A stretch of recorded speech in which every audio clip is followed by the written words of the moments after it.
Assalamualaikum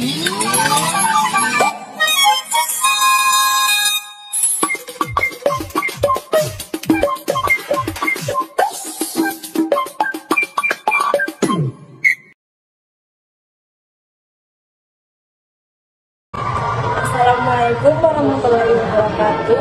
Saya Demput Elianti dari kelas S2B. Dalam video kali ini saya akan menerangkan ran, kar, tiba, dan aria. Video ini saya buat untuk mengerjakan tugas dari Bapak Adriandi Kasim, Sarjana Hukum Islam, Magister Hukum Islam.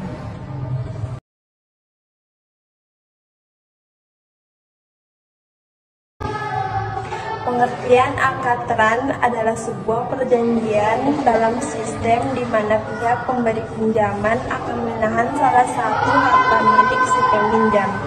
Harta tersebut digunakan sebagai jaminan pinjaman atau dapat juga kita sebut sebagai agunan atau gadai.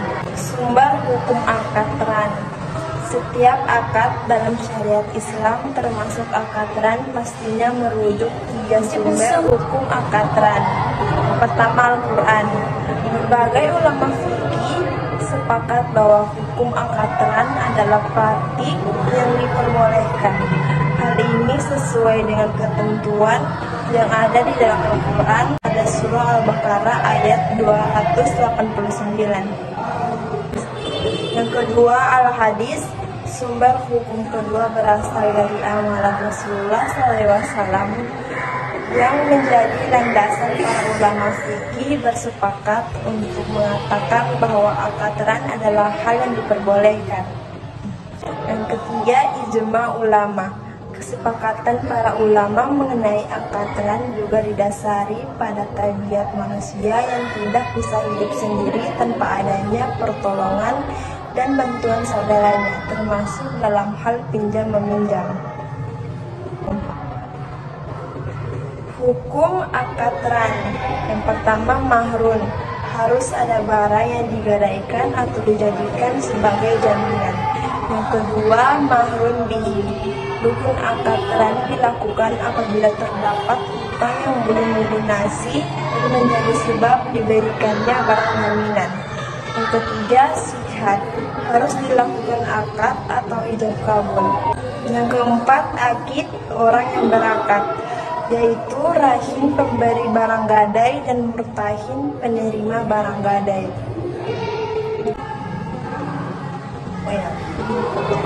Syarat akad ran. Yang pertama, syarat terkait akid. Yang kedua, syarat maf'ul bihi. Yang ketiga, syarat maf'ul.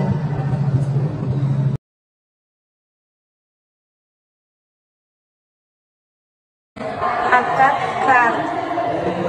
Akad kar adalah perjanjian pinjam-meminjam dana di mana pihak peminjam wajib mengembalikan dana sesuai dengan jumlah yang diterimanya dan dalam jangka waktu tertentu.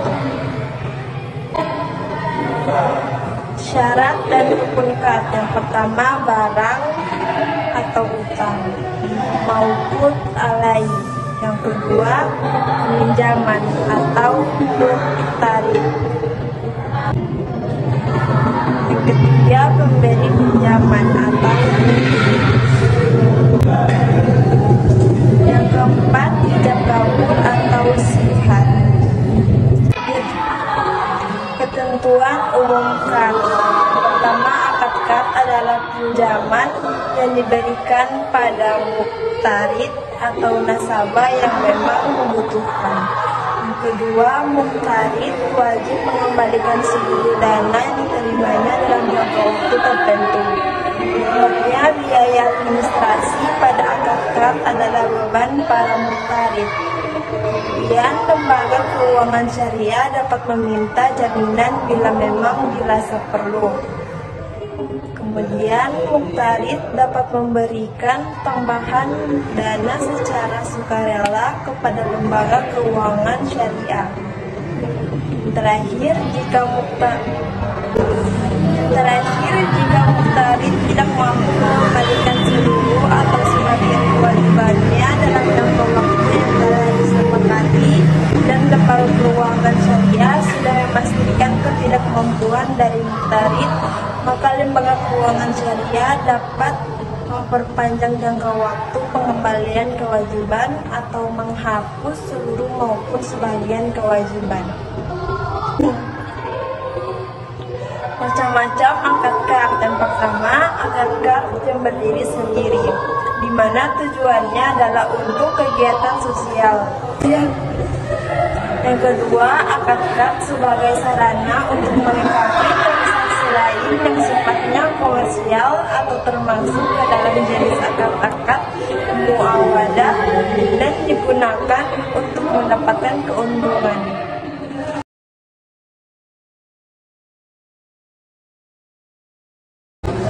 Riba. Dalam Al-Quran, riba memiliki pengertian penambahan yang diambil tanpa adanya transaksi pengganti nilai pokok hutang sebagai imbalan dari tambahan batas waktu secara mutlak. Hukum riba. Riba dalam Islam adalah perbuatan dosa yang dilarang keras praktiknya oleh Allah SWT. Jenis-jenis riba. Yang pertama, riba nasyia. Riba nasyia adalah riba yang dilakukan pada masa jahiliyah. Pada tersebut, riba sudah cukup menyebar luas karena memiliki keuntungan yang besar pada saat itu. Yang kedua, riba fadli.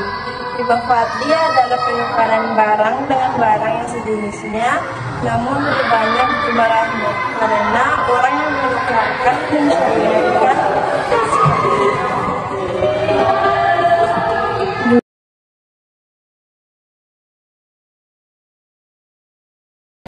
Aria artinya ganti mengganti pemanfaatan sesuatu kepada orang lain. Ada juga yang menyatakan bahwa aria berasal dari kata urah yang berarti kosong. Dinamakan aria karena kosongnya atau tidak ada ganti. Sedangkan aria menurut istilah adalah akad berupa pemberian manfaat suatu benda halal dari seorang kepada orang lain tanpa ada imbalan dengan tidak mengurangi atau merusak benda itu.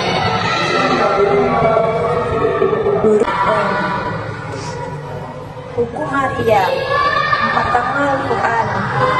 Dalam Quran surah Al-Maidah ayat 5 yang artinya, dan tolong menolonglah kamu dalam mengerjakan kewajiban dan takwa, dan jangan tolong menolong dalam berbuat dosa dan bermusuhan. Bertakwalah kepada Allah, sesungguhnya Allah sangat berat siksanya.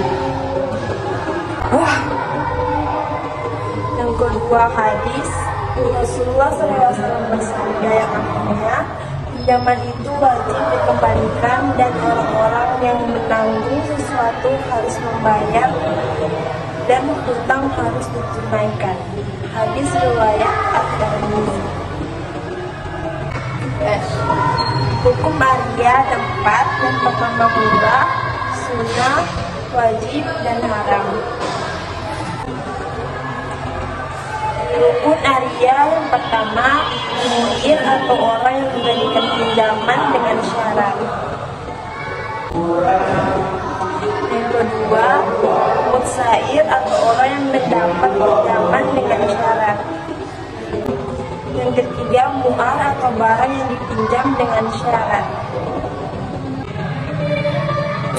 Macam-macam aria. Yang pertama, aria mutlaka, yaitu pinjaman barang yang dalam akadnya tidak dijelaskan persyaratan apapun. Kedua, aria muqayyadah. Aria muqayyadah adalah meminjamkan sesuatu barang yang dibatasi dari segi waktu dan pemanfaatan.